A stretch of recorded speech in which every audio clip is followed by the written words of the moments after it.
Hello students. तो बच्चों, ray optics के क्वेश्चन चल रहे थे नीट वाले। ठीक है।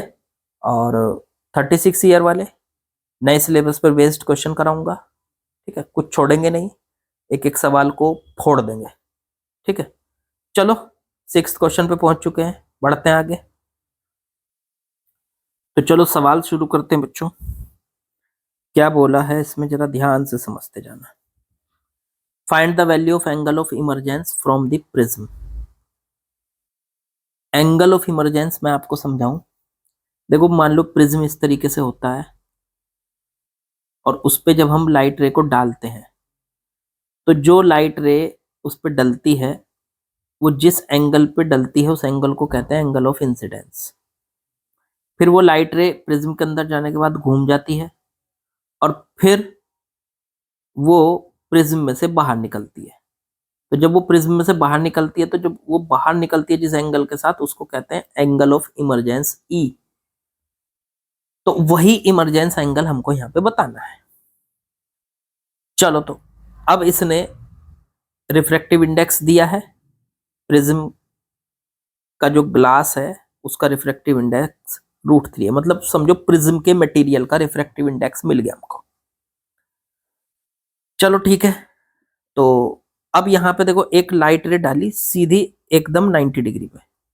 देखो, जब कोई लाइट रे 90 डिग्री पे डालते हैं उसको कहते हैं हम नॉर्मल इंसिडेंस। नॉर्मल इंसिडेंस का सीधा सीधा मतलब ये होता है कि जब भी किसी सरफेस पर आप नॉर्मली लाइट रे डालोगे तो वो बिना बैंड हुए सीधी निकल जाएगी। तो इस तरह से निकली यहाँ, मतलब यहाँ इस पॉइंट पे वो बैंड नहीं हुई, जिस पॉइंट पे वो यहाँ एंटर हुई प्रिज्म के अंदर, प्रिज्म के अंदर घुसी, तो वो बैंड नहीं हुई, वो सीधे निकल गई। ठीक है, सीधे निकल के सामने वाली सरफेस पर पड़ी। अब इस सामने वाली सरफेस पर खींच लेता हूं मैं नॉर्मल। ठीक। अब इस एंगल को मैं बोल देता हूं आर। और जब ये यहां से हवा में निकलेगी तो इससे थोड़ा सा डेंसर मीडियम से रेयर में निकलेगी, तो नॉर्मल से थोड़ा दूर हट जाएगी। तो ये हो गया बाहर का निकलने वाला एंगल ई। यही हमें कैलकुलेट करना है, इसको कहेंगे एंगल ऑफ इमरजेंस। ये बच्चों हमको कैलकुलेट करना है। कर लेंगे यार, बहुत होशियार है। ठीक है, बहुत होशियार है मेरे बच्चे, सारे के सारे, सब कुछ कर लेंगे वो। चलो खैर, मैं माइक को सेट कर लूं 1 मिनट। हाँ चलो, कर दिया। अब देखो, अब यहाँ पे कैसे करेंगे हम इसको। क्या हम इस पॉइंट पर, जिस पॉइंट पे बाहर निकले, देखो मैं कलर चेंज करके दिखाता हूँ। ये जो कलर है ग्रीन वाला, इस पॉइंट पर लाइट रे प्रिज्म में से बाहर निकली। क्या मैं इस पॉइंट पर आर की वैल्यू निकाल लो पहले, तो कैसे। क्या ये एंगल 90 है? हाँ जी। अब एक बात बताओ, ये 60 है ये वाला, तो इधर वाला 30 होगा, हमें पता है क्योंकि ये 90 है, ये रहा 90। ठीक है, अब ये 30 है, ये 90 है, तो ये वाला 60 होगा। हाँ जी, ये भी बात समझ में आती है, क्योंकि ये 30 है, ये 90 है। देखो, ये 30 जहाँ एरो है, ये 90, और तो ये सामने 60। अब ये पूरा 90 है, तो इधर आर कितना हो जाएगा? 30। चेक कर लो, 30 हो गया।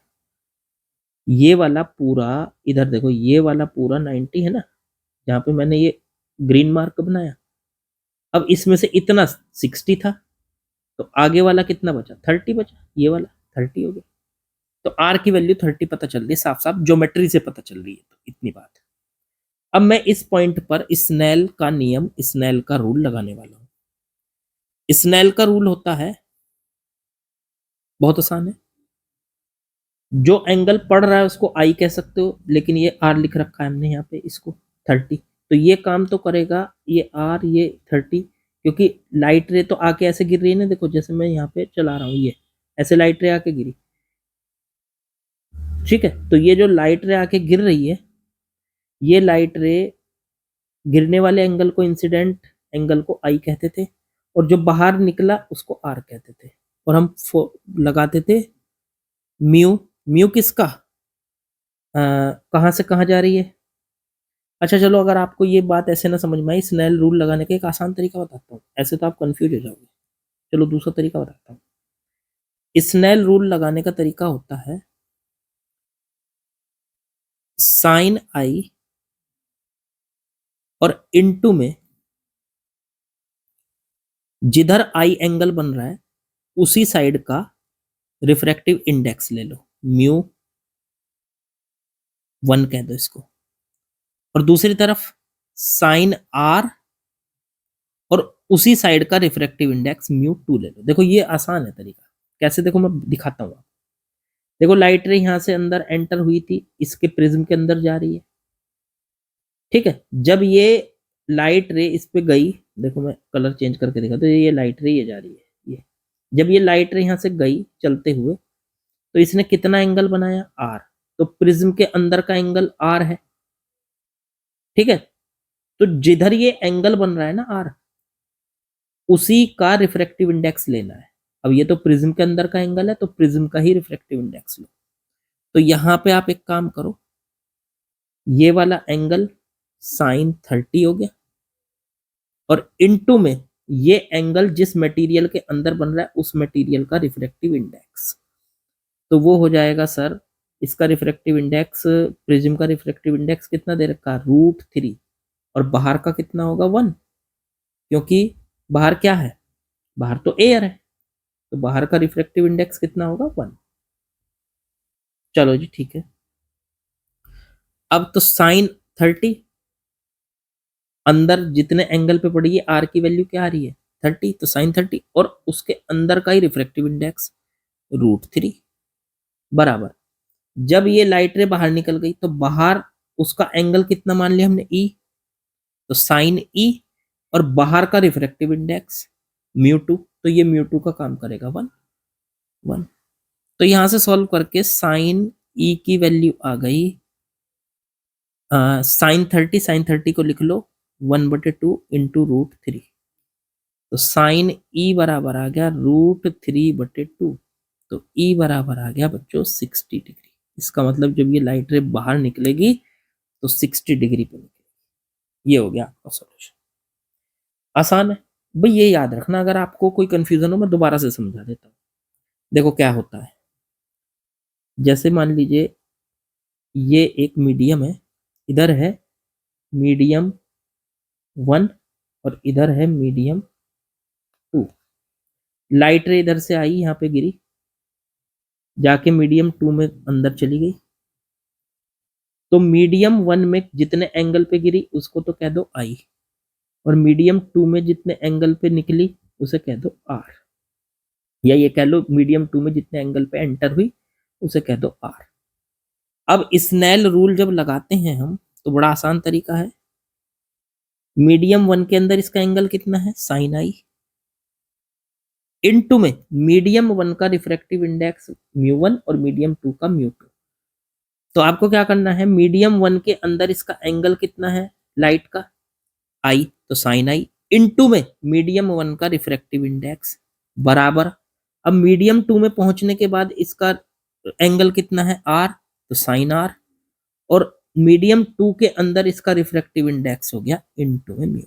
ये आप लगाओ, सबसे आसान तरीका है कि जिस मीडियम का एंगल लोगे, या ये कह लो कि रे जिस मीडियम के अंदर है उसी मीडियम का एंगल लेना है, इनटू में उसी मीडियम का रिफ्रैक्टिव इंडेक्स, फिर इक्वल लगाओ, फिर दूसरे मीडियम में जब वो चली गई तो उसका एंगल ले लो और इनटू में उसका रिफ्रैक्टिव इंडेक्स।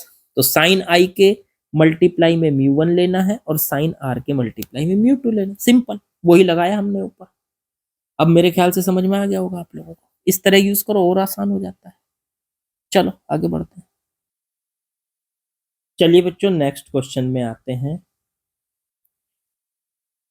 और ये जो सवाल है ना, क्वेश्चन नंबर 7 जो 2021 में आया हुआ है नीट में, ये क्लासरूम में स्टूडेंट्स को ना मैं पहले ही कराता, मतलब क्लासरूम में इस क्वेश्चन को मैं पहले से कराता हूं, और ये नीट में आ गया सवाल, ठीक है, और नीट में ये सवाल आ गया,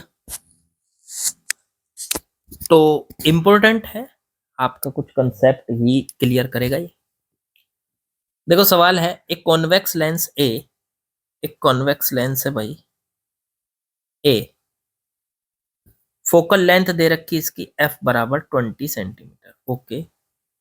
and concave lens B, concave lens है बी, इसकी फोकल लेंथ दे रखी 5 सेंटीमीटर, ये तो माइनस में होगी क्योंकि कॉनकेव लेंस की फोकल लेंथ माइनस में होती है। दोनों के दोनों एक ही एक्सिस पर रखे हुए हैं, अलोंग द सेम एक्सिस, और दोनों के बीच की डिस्टेंस डी दे रखी है। चलो जी, देखो यही पढ़ लो, यही दिया हुआ है। If the parallel beam of light falling on a पर हमने कुछ पैरेलल लाइट की रेज डाली इस तरह से, ठीक है। अब इन्होंने कहा falling on A leaves B as parallel beam. अब ये ए में से निकल के कन्वर्ज हो जाएंगी ऐसे, इस तरह से, ठीक है। अगर इनको, लेकिन बीच में आ गया आपका कॉन कॉनकेव लेंस, ये पहले लेंस ए ने इनको आपस में मिलाने की कोशिश की, कन्वर्ज करने की कोशिश की, लेकिन बीच में कॉनकेव लेंस आ गया। अब कॉनकेव लेंस का काम क्या होता है? मिलती हुई चीजों को दूर करना। तो दूसरा लेंस है जो कॉनकेव कॉन्वेक्स लेंस, तो आपस में मिलाता है, कन्वर्जिंग लेंस होता है, लेकिन कॉनकेव लेंस बच्चों डाइवर्जिंग लेंस होता है। तो ये डाइवर्जिंग लेंस क्या करेगा? इनको दूर करने की कोशिश करेगा, और जब ये यहां से निकलती हैं तो आपस में पैरेलल हो जाती है, इस तरह से आपस में पैरेलल हो गई, ठीक है। तो जब बी से निकली तो आपस में पैरेलल हो गई। तो अब डी की वैल्यू बतानी है कि डी कितना होगा। बड़ा आसान सवाल है। इसमें ना पहले लेंस से ध्यान दो, पहले लेंस से लाइट रे पैरेलल गिरी पहले लेंस पर। अगर ये दूसरा लेंस ना होता तो ये कहाँ मिलती? देखो ऐसे मिलती, ये यहां से जाके यहां पे मिलती, इस तरह से, ऐसे। मतलब पहले लेंथ की ये जो पॉइंट होता, अब आपको भी पता है, लेंस से जब पैरेलल रे लेंस पर डाली जाती है तो वो कहाँ मिलती है? फोकस पे मिलती है। तो इसका मतलब पहले लेंस की फोकस यहां पर पड़ेगी F1, और यहां से यहां तक की जो ये डिस्टेंस है ये बन गई 20 सेंटीमीटर F1। चलो ठीक है जी। फिर उसके बाद लेकिन बीच में आ गया ये लेंस, दूसरा लेंस। अब दूसरे लेंस के लिए ये फोकस का काम करेगी, क्यों? अब दूसरे लेंस के लिए अगर बात करें तो दूसरे लेंस के लिए अब ये लाइट रे लेकिन असलियत में मिली तो नहीं ना यहाँ। तो हमें ये पता है कि पहले लेंस से जब लाइट रे घूम के चलेंगी, मतलब बैंड होके चलेंगी, तो वो F1 पे मिलेंगी, लेकिन बीच में तो दूसरा लेंस पड़ गया। अब उसने क्या किया? उन लाइट रेज को मिलने नहीं दिया, उनको फिर से दूर कर दिया और आपस में पैरेलल कर दिया। अब आपको ये पता होना चाहिए, देखो जरा ध्यान से समझना, आपको ये पता होना चाहिए कि जब लाइट रेस पे गिर रही है, असलियत में तो मिल नहीं रही है, मिलती तो F1 पे मिलती, 20 सेंटीमीटर पे मिलती, उसकी फोकल लेंथ पे मिलती, ठीक है। लेकिन नहीं मिली क्योंकि बीच में लेंस आ गया दूसरा। कॉनकेव लेंस ने क्या किया? इनको दूर कर दिया। अब कॉनकेव लेंस की भी एक बात है, आप खुद सोचो कि कॉनकेव लेंस पे कोई लाइट रे आ रही है, देखो ऐसे, कॉनकेव लेंस था ये, और इस पे कुछ लाइट रे ऐसे आ रही मान लो, और वो लेंस में से निकलने के बाद आपस में पैरेलल हो गई।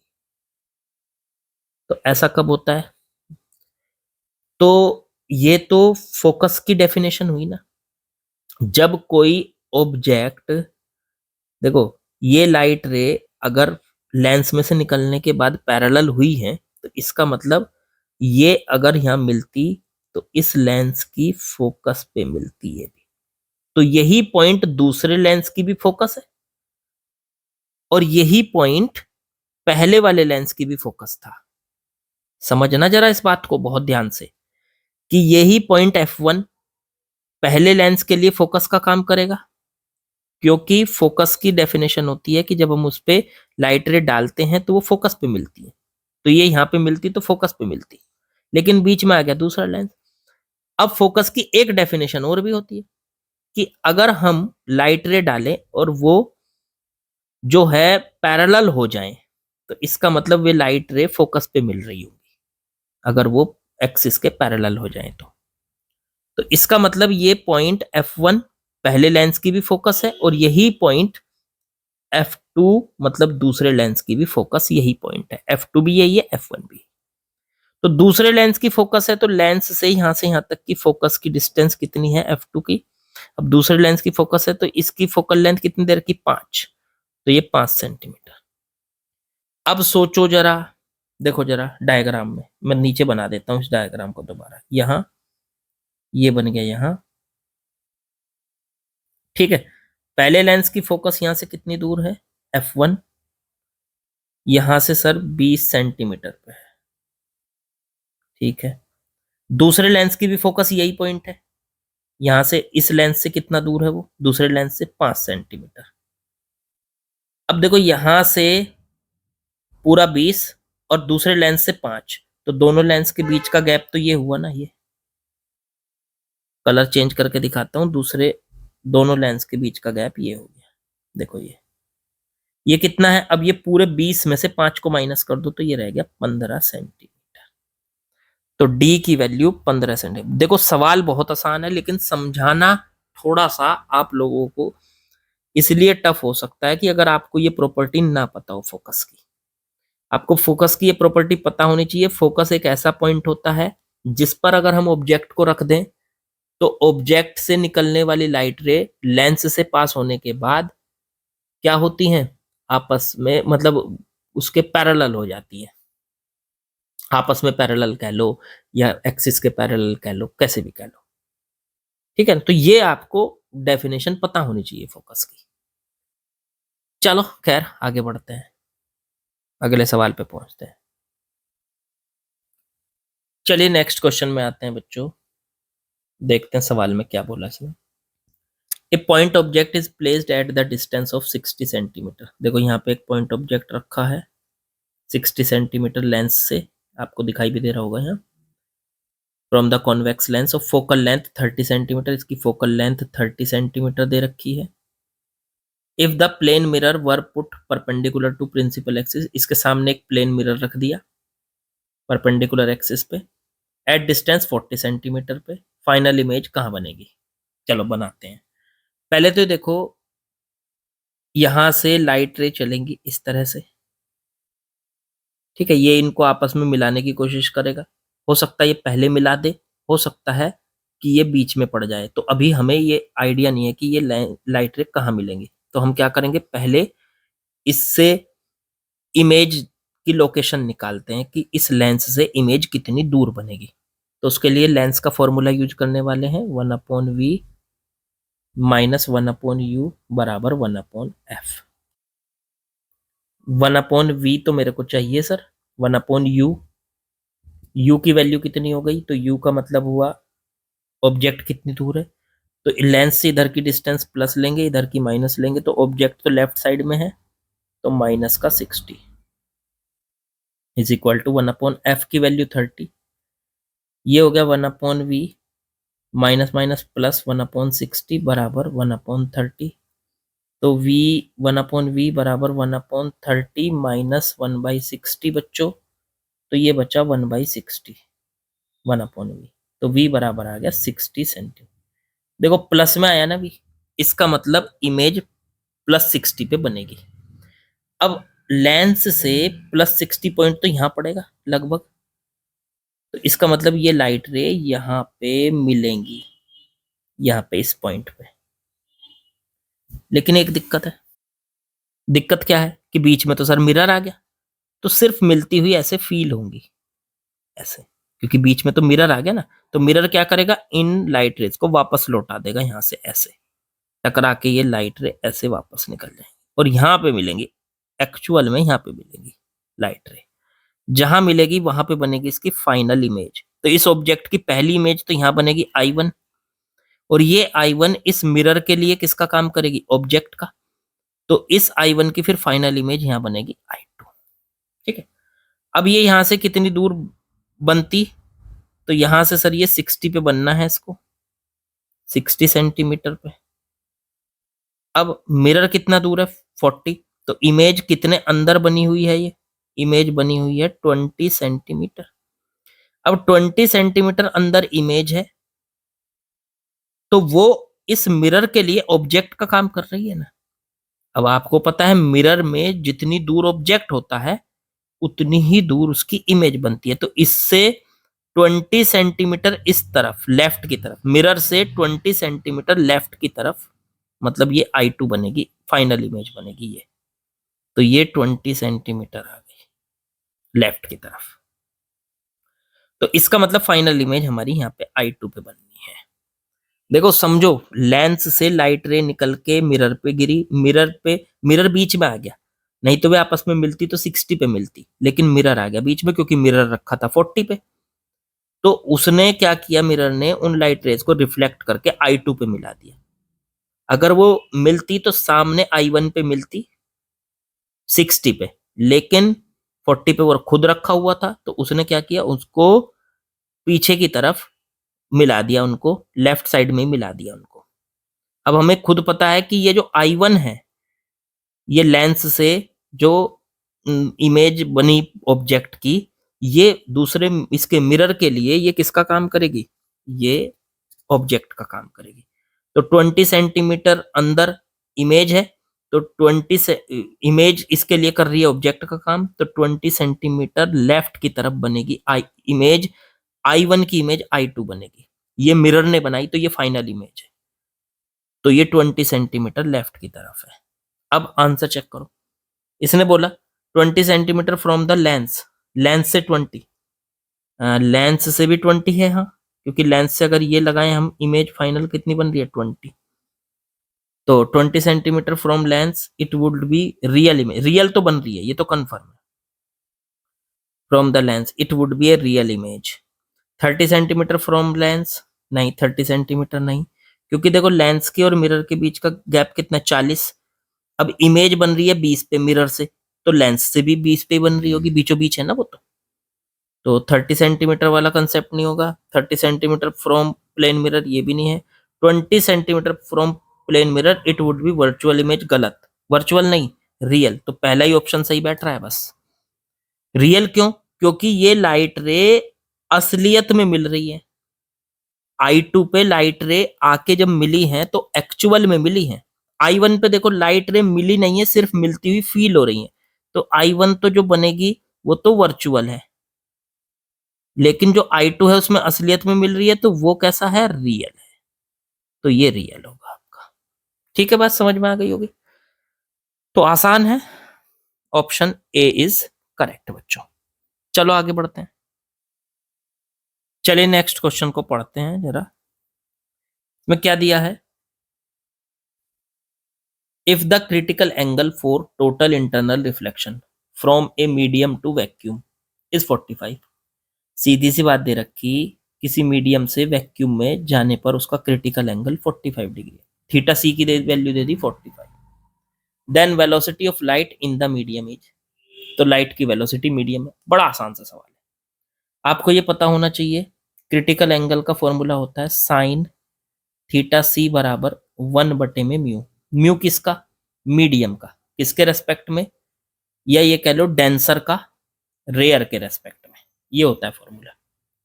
तो साइन थीटा सी की वैल्यू दे रखी है साइन 45, तो 1 R mu D, R mu D का मतलब डेंसर का रिफ्रैक्टिव इंडेक्स रेयर के रेस्पेक्ट में। अब साइन 45 कितना होता है, 1/√2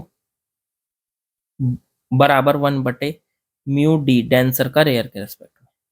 इनको क्रॉस मल्टीप्लाई कर लो, तो म्यू डी डेंसर का रेयर के रेस्पेक्ट में बराबर √2 आ गया। अब डेंसर का रेयर के रेस्पेक्ट में √2 आ गया। फॉर्मूला क्या होता है जरा इसका ये भी याद कर लो। तो म्यू डी आर, इसका मतलब होता है वेलोसिटी इन रेयर बटे में वेलोसिटी इन डेंसर। अब इसको अगर यहाँ पे रख दें, mu R, mu D R का मतलब होता है डेंसर का रिफ्रैक्टिव इंडेक्स रेयर के रेस्पेक्ट में, तो उसका फॉर्मूला होता है वेलोसिटी इन रेयर बटे वेलोसिटी इन डेंसर। ठीक है, अब म्यू डी आर या आर म्यू डी कैसे भी पढ़ लो इसको, इसकी वैल्यू कितनी दे रखी है, √2 बराबर वी आर रेयर के अंदर वेलोसिटी, अब रेयर रेयर तो इन्होंने वैक्यूम दिया ना, अब वैक्यूम के अंदर वेलोसिटी कितनी होती है 3 × 10⁸ और बटे डेंसर के अंदर वेलोसिटी वी डी, वो हमें कैलकुलेट करनी है बच्चों। ठीक है, तो वी डी की वैल्यू कितनी आ गई, इसे इधर ले आओ और इसे इसके बटे में ले जाओ, तो 3/√2 इंटू में 10⁸ मीटर/सेकेंड। लो जी, ये आपका आंसर बन गया, बिल्कुल आसान, option number B is correct. ठीक, देखो क्रिटिकल एंगल के बहुत सारे सवाल आ रहे हैं, तो इंपॉर्टेंट है। ठीक है, चलो आगे बढ़ते हैं।